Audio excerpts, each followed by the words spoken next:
नमस्कार प्रणाम। हम बीरू बरांड और वो लोग देख रहा बनी BSD डिजिटल मीडिया।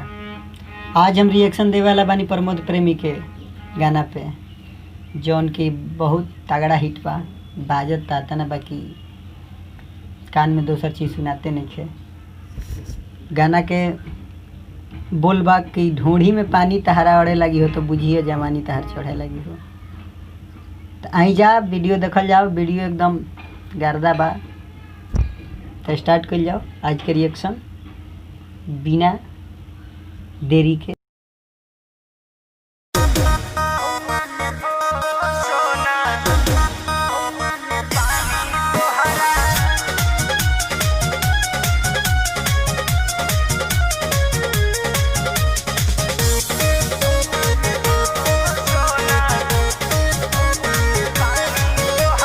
पढ़तानी गौआ में रहतानी गौआ में टेंशन भइल रहता का हाँ हो।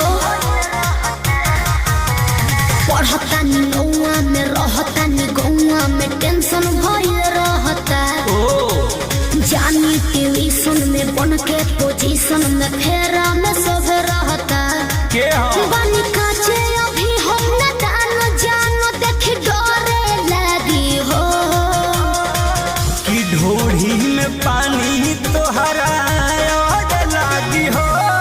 जानू का बुझी हो जवानी तोहार चढ़े लागी हो सोना। कि ढोढ़ी में पानी तोहरा अड़ लागी हो। जानू बुझी हो जवानी तोहार चढ़े लागी हो। चुप रहा।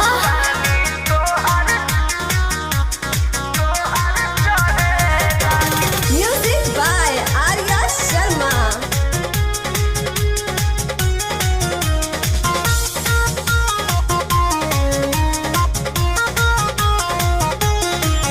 कुछ के नहीं जाना करे बहो, लाइन मारे वाला काम जारे बहो। ई का करता हो अरे कॉल लेवे दे ना हो। धीरे धीरे जान जइबू हो। का जहिया उल्हा फान जइबू हो। कुछ के नहीं जाना करे बहो, लाइन मारे वाला काम जारे बहो। दे तो साथ धइला हाथ सब सवारे लगे हो। सुन कि ढोढ़ी में पानी तोहरा अड़ लागी हो। बुझी हो जवानी तोहार चढ़े लागी हो। कि ढोढ़ी में पानी तोहरा अड़ लागी हो। जानू बुझी हो जवानी तोहार चढ़े लागी हो।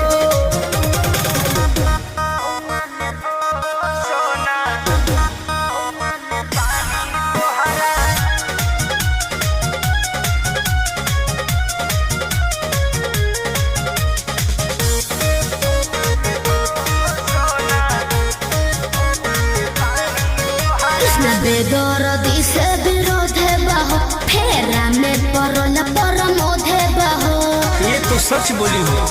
हाँ हो चंदन बियाहूत गचबा काहे चीज तोहर भेरी मचबा।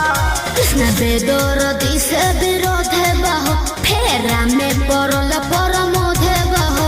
कहे शिल्पी राज सब काज मोर भी कहरे लगी हो। ऐसन बात बा हाँ जी कि ढोढ़ी में पानी तोहरा अड़ लागी हो।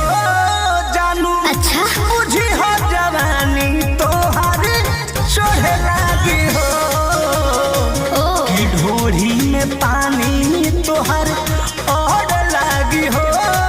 जानू बुझी हो जवानी तोहर चढ़े लागी हो। पढ़तानी गौआ में रहतानी गौआ में टेंशन भइल रहता।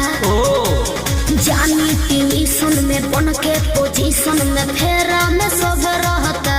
के हो बानी काचे अभी हम न जानो देख डरे लगी हो। कि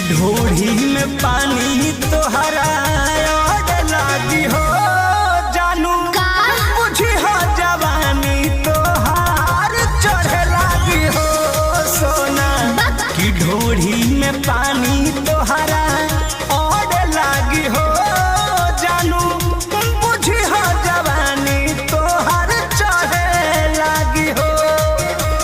चल झूठा।